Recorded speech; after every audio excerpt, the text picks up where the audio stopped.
Welcome to Business Talk podcast. I'm your host Deepak from India. We are delighted to welcome Dr. Namrata Sharma, faculty member at the State University of New York and expert contributor to the United Nations Harmony with Nature Knowledge Network, as our esteemed guest on today's podcast episode. An international education consultant, Dr. Sharma has held leadership roles on the boards of professional organizations across India, the USA, and Europe. Her academic journey spans three continents, earning a bachelor's degree from Sri Ram College of Commerce, Delhi University, India, a master's in education from Soka University, Japan, and a PhD from the Institute of Education, University College London, UK. Before moving to the US, she taught at the University of Nottingham in the UK. Dr. Sharma is the author of multiple books, research papers, and articles. Her areas of expertise include global citizenship education, sustainability education, and international and comparative education. In her current research, she explores how UNESCO-led initiatives in global citizenship education and sustainability can be integrated in meaningful and practice-oriented ways. In this episode, Dr. Namrata Sharma explores insights from her latest book, Education for Sustainability and Global Citizenship, Intercultural, Ethical, and Justice-Based Approaches. It is my pleasure to now welcome Dr. Namrata Sharma to the conversation. Dr. Sharma, it's an honor and privilege to have you join us today. Thank you so much. It's truly a pleasure to be here. Dr. Sharma, to begin, your book addresses two powerful ideas, sustainability and global citizenship. How do you define sustainability education and global citizenship education? Could you briefly explain for our listeners who come from a diverse background and might include educators, policymakers, NGOs, and members of the I public? understand that many. Sorry. I understand that many people listening to this podcast might not be familiar with the practice and debates around the fields of sustainability education and global citizenship education. So this may be new knowledge for many people listening to this podcast today. So I will try as far as possible to respond in simple terms to your questions, but of course with some clarity so that there is some information also for those working in the field. So let me start with what is meant by sustainability. Increasingly, we are becoming aware that our actions have an impact on environmental issues such as air pollution and freshwater use. So, from being mindful, to not waste water, to turning off lights for responsible energy consumption, these are simple sustainability actions that we are encouraged to take in our daily lives. Now, if I was to expand our understanding of what is meant by sustainability, sustainability is about how people live with each other within planetary boundaries. So, what is meant by, living within planetary boundaries? It is about maintaining safe limits of the Earth's system functions. Let's take the example of climate change. So, maintaining a stable climate, for example, so that the Earth doesn't continue to get hotter and hotter. And so, overall, sustainability is about how we live in harmony with nature, other people, and all species on this planet. What role can education play? Education for sustainability is about equipping learners with the necessary knowledge, skills, values, and attitudes to help create this type of a sustainable planet. It encourages people to make smart, responsible choices that can help create a better future for everyone on the planet. So that is sustainability. Now let's move on to what is meant by global citizenship. Global citizenship is the understanding that we are all connected as human beings in this world. It is the awareness that our actions affect the people and planet beyond our national borders. So, education for global citizenship is about cultivating such an awareness of our interconnectedness with all life. Now, bringing the two together, education for sustainability and education for global citizenship, bringing the two together within classrooms and non-formal education spaces can truly empower the learner to work on global challenges such as climate change, poverty, inequality, and also we can help prepare the learner to make good daily choices, as to what they consume, how they travel, how they engage with diversity, and such responsible actions can enable a much healthier planet. So that's, the whole thrust of bringing together education for sustainability with education for global citizenship. Dr. Sharma, could you elaborate on your motivation for writing this book at this particular time and explain what gap or need you aim to address? The simple answer is urgency. We're living in an era where multiple crises are colliding, from climate change to widening inequality, mass displacement, and I would say even a crisis of values, where democratic institutions are being threatened, and also the basic human dignity is being threatened and under pressure across many countries and nation states. So, this new book builds on the contributions of my previous work, my teaching, consultancy, and other published work in the field of global education. One of the gaps that I noticed was that across many educational contexts, issues of sustainability and issues of global citizenship were being discussed in isolation. So, for example, education for sustainability, is more focused on environmental issues such as recycling, combating biodiversity loss, tackling energy crisis, for a more sort of energy efficiency. Whereas when we look at the work being done in the field of global citizenship education, it's all about preparing learners to live in this interconnected world with a sense of shared responsibility for global challenges such as climate change and poverty. But conversations on sustainability and global citizenship together are seldom being found, in the field of global education. Although, of course, both sustainability education and global citizenship education, both are concerned with global actions and challenges. So how can we make this connection? That's the main idea behind my work. Let's take an example. So if we look at the environmental crisis, the environmental crisis, of course, has to do with sustainability. At the same time, the impact of environmental crisis, such as climate change, is not equal across the world. Some communities face a more adverse effect of climate change and other environmental issues, such as air pollution, as compared to other communities. So sustainable and so this, has to do with social inequality, right? The impact of climate change is not equal in this world. So sustainability issues have to do with global citizenship issues. So how do we bring the two together? How do we bring together ecological justice with social justice? So I wrote this book for education, across formal and non-formal education. It is for educators, policymakers, non-governmental organizations, and the work showcases that sustainability and global citizenship are basically two sides of the same coin. And so, if we want a more hopeful, livable future, the focus of global education has to be on fostering capable planetary citizens. I must mention here that this book is not just for educators, academics, and policymakers. It is for people in general as well, who are interested in enhancing sustainability conversations within the home and community. And so the language of the book is technical, but I have tried to keep it as simple as possible, so that the proposals in my work are framed around the academic discourse in the related fields, but at the same time, the work is also aimed at wide-ranging audiences. Dr. Sharma, you introduced the pedagogical approach of value creating global citizenship education. Could you elaborate, please? Yes, I mean, we all, but particular young people, are facing such crucial planetary issues, including climate injustice, biodiversity loss, the growing influence of artificial intelligence on job markets, as well as rapidly changing global politics.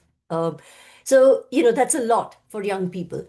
Now, how do we engage young people, and how do we provide them the necessary values, attitudes, knowledge, skills, behaviors to be able to cope with, but also hopefully thrive in the 21st century? This is a quite a big challenge, challenging task for us as educators, and those in the field of education. um, so, as a response to some of these issues, in September of 2015, 17 Sustainable Development Goals were adopted by the United Nations. So, these are 17 goals adopted by the UN in the year 2015. Out of these 17 goals, goal 4 in particular is focused on quality education. And in within goal 4, we find that goal 4 addresses education for sustainable development and global citizenship education. So these initiatives of education for sustainable development and global citizenship education, which is within goal 4 of the 17 SDGs, these initiatives are championed by UNESCO. UNESCO is the United Nations Educational, Scientific, and Cultural Organization.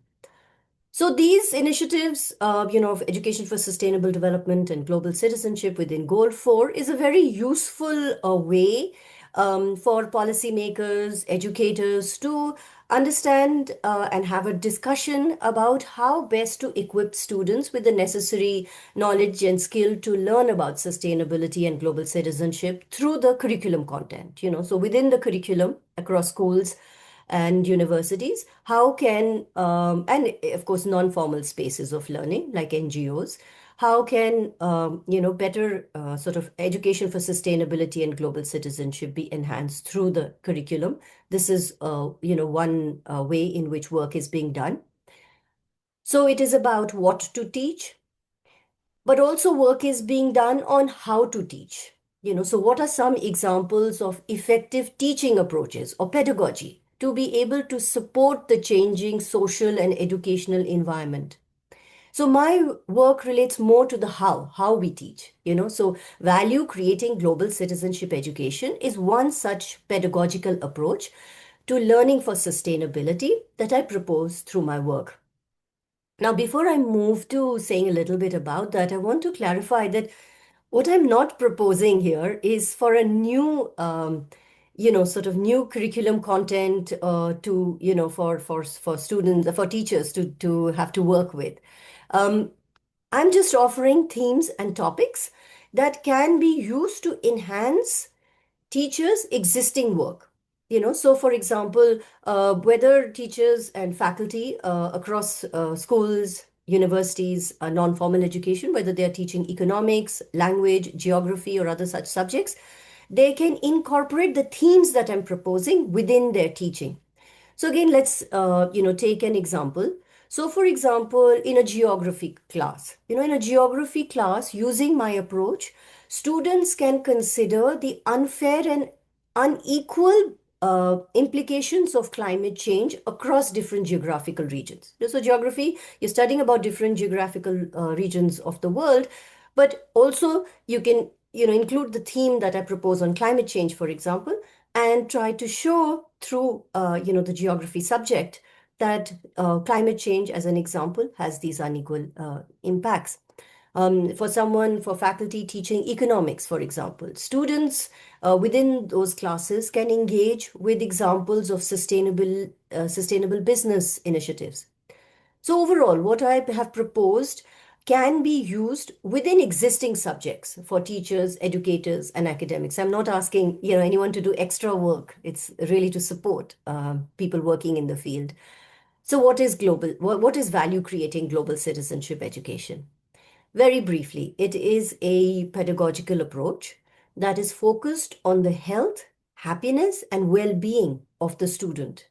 So the aim is to prepare learners to contribute not just for their own well-being, but also for the well-being of other people, nature, and the planet. So very short sort of introduction to value creating global citizenship education. Dr. Sharma, you draw on indigenous knowledge and diverse ecological worldviews. For example, as developed by the Earth's Charter. the Soka Amazon Institute, and the United Nations Harmony with Nature Knowledge Network. What lessons can mainstream education systems learn from these traditions that are often sidelined? Yes, thank you. That's quite a big question. Um, the practice of education, we don't need to be educators to know this across the world. The practice of education is largely focused across the world on educating for profit, rather than educating for planetary citizenship. So we are, the why do we go to school is to get a job, right? In most cases. But how about, educating for planetary citizenship within, the learning that takes place within schools, universities, and non-formal spaces of learning? So that students not just learn for profit, well, I suppose that is a reality, but also develop the responsibility, to take care of themselves and other people and the planet. So, what do we need? We need a different paradigm. Need a more holistic approach to education, a more integrated approach to education. Where do we find, such philosophies that can and approaches that can give us some inspiration, right? So, examples of indigenous knowledge can offer integrated views of life and have shown to have an impact on education. Again, I'll take an example here.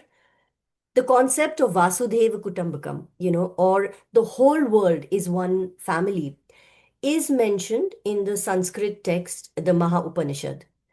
Now, this phrase has become the basis of India's current policy and has also been referred to India's mantra as a G20 member. But it also has relevance not just, I think, these type of worldviews, holistic worldviews, have relevance not just for society, but also for education. Now, if we look, for example, in India, at schools such as the Mirambika School, which is founded based on the educational framework of Shri Aurobindo, or the Eklavya organization, the Krishnamurti Foundation, and the Rishi Valley School, we find through these examples that they truly, the ethos, what students experience through these schools, research suggests that students end up receiving a much more holistic education here. And why do they receive a much more integrated education, which means, it's not just about training the head, but it's also training the heart and the hands. Why does such a holistic education take place within these alternative education spaces within India? It's because of these alternative schools are informed by integrated worldviews such as Vasudev Kutumbakam, which are very similar to this notion. So that's great. There are pockets of good work being done. My concern is, how do we bring that into mainstream education? For someone teaching in a public school in India, how can that teacher bring in this inspiration, let's say from Mirambika school, into her teaching or his teaching, right? So this is the question that I ask in through my work, and what does that have to do with sustainability and global citizenship? I won't go into the details, but this is the kind of I'm sort of giving an idea of what kind of tough issues the work is trying to address and bring into the discourse in the field of global education. I must mention here that among the various thinkers that have informed my work is Mahatma Gandhi. And today is Gandhi Jayanti, so I'm very excited to have this conversation with you today, Mr. Bhatt. And so thank you so much for that. And also another, person who has another educational thinker who has really informed my work is the Japanese educator Daisaku Ikeda. And there are many commonalities between Ikeda's work and all these other thinkers that I have mentioned today.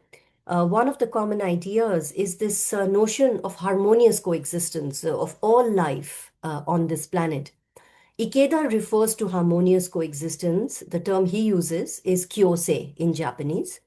And Ikeda's work has informed various institutions that he has established. One of which, the one which you mentioned, is the Soka Amazon Institute. I want to talk a little bit about it because I'm really so excited about the work that is being done at this institute. This Soka Amazon Institute, to briefly give an introduction to it, it is a nature reserve. It's a nature reserve which is founded by IKEDA in the city of Manaus in Brazil. And it is in the heart of the Amazon forest. Now, this at the Soka Amazon Institute, they promote environmental education among many of their work. Now, uh, we did a research study recently. A colleague of mine and I did a research study at the Soka Amazon Institute, and what we found is that the institute's focus, within environmental education and other sustainability programs, includes a planting seeds initiative. So, what does that mean? That means that people are encouraged to plant trees, with the help of this institute within the city and elsewhere. One of these initiatives of planting seeds is the Seeds of Life project. That's a very fascinating project. So, for every child who is born in the city of Manaus, well, within one particular hospital within the city of Manaus, for every child that is born, a seed is planted with the help of the institute. So, child is born, and this, seed is planted in the name of the child by the institute in the city of Manaus. And the parents, when they get the child's birth certificate, they also get a planting certificate, which has details about what is, the sort of plant what is the kind of tree that has been planted, the species planted, and what is the geolocation of this tree. So the idea is to include people from their birth to connect them to nature. So there is relationship building between people and nature right from their birth. So of course it's going to, make a much more greener city, of course, But the important thing is to connect, right from the birth, the person and planet. And I love this particular initiative that is there at the Soka Amazon Institute. Now imagine if such diverse cultures and traditions from all regions of Earth were put together in one document. Imagine if that could be done. Well, actually, that has been done. The Earth Charter is such a model document that had a very extensive consultation process and under the auspices of the United Nations several years ago. And the Earth Charter document does bring together the wisdom of various cultures and traditions from different regions of this world. And not many people know about it, unfortunately, although it is the people who are doing great work on this, particularly led by the Earth Charter International in Costa Rica, their work is just amazing. But within education, particularly education for sustainability, global citizenship, we don't know about this initiative. So I have tried to, bring into the fold of education for sustainability and global citizenship the work that is being done by the Earth Charter International, in particular highlighting this document, the Earth Charter itself. And one of the consequences of this, way of thinking, of really respecting nature and living harmoniously with nature, one of the consequences is that across many countries, we see constitutional rights being given to nature and trees and rivers, and so the forum, the United Nations forum that I'm associated with, which is the Harmony with Nature Knowledge Network, champions such work. And, really protecting nature, again, research suggests that protecting nature can have a much better economy, much healthier ecosystems. So it's a win-win situation for everyone. And I think I'll stop there because that's a very long answer to your question. Thank you. Dr. Sharma, what are the biggest challenges you see in bringing sustainability and global citizenship into mainstream education? And what opportunities give you hope? So the challenges are real. Education systems are already overloaded with content, and teachers are under pressure, within public schools, but across the world also, to prepare learners, taking care of tests and examinations. So that leaves very little room for new themes, that I'm proposing. And of course, teachers, also, I think as a faculty myself, and my own teaching, I feel like I need more confidence sometimes to address these issues, within the classroom. So How do we prepare teachers? How do we give, ourselves? How do we boost our own confidence? This is definitely an important task that we need to think about. But there is also across many countries political resistance, and so topics like climate change or global responsibility can be seen as controversial, unfortunately, in many countries. But I think young people give me hope. If we kind of think about the Fridays for Future movement led by Greta Thunberg and other climate activists, across the world, including, of course, in India, they give, I think, people like me hope that there is much to be done. And also, through my work and working with other networks that I'm part of, I do find across universities, ministries of education, international bodies, their good work is being done in the field of sustainability and global citizenship. And one of the um, ideas, one of the sort of contributions of my work is to talk about these networks so that and most of them, you can just join for free so that people, teachers can join these networks and get the necessary information and support, that we need. So this is, really the one of the main points. The second, very quickly, point that I wanted to mention, that I think it is also important that along with the necessary experiences, that students get to really engage with the difficult topics like climate change, through classroom teaching. So along with enhancing students' experiences, it is also crucial to engage with the existing experiences that students bring into the classroom. They have experiences from their home and community. And how do we engage with that in the classroom? And I'd like to just share my own experience here. I have studied in different parts of the world, as you very kindly mentioned earlier today. But I would honestly say that it is my own subjective experience within my home and community that has led to my work in the field of global education. So, for example, I studied at Soka University in Japan, and so my interactions with Dr. Ikeda as the founder really helped build that sense of understanding in myself and the passion to work for global education. Also, I am the daughter. My father he was a refugee, during the partition of India, and my mother's grandfather, he died at the Jallianwala Bagh massacre in 1919, which was an incident in which innocent non-violent protesters were massacred during, their sort of rallying for Indian independence. So through these experiences, through these stories that I heard from my parents growing up, I really learned how to cherish Mahatma Gandhi and his ideas, which unfortunately many people don't know about, And so students have their own experiences that they bring from their home and community into the classroom. How can we engage with that? That's another key, kind of concern in my work. So in engaging with youth within families and communities, that's the kind of thrust that I believe can be put on the focus, on really continuing to place the focus on the happiness of the learner, who are the citizens of this world. Dr. Sharma, before we conclude, are there any final thoughts on key messages of your book that our audience, including member of the public, should take away? So, very quickly, I'd just like to summarize some of the many things that I have spoken about today.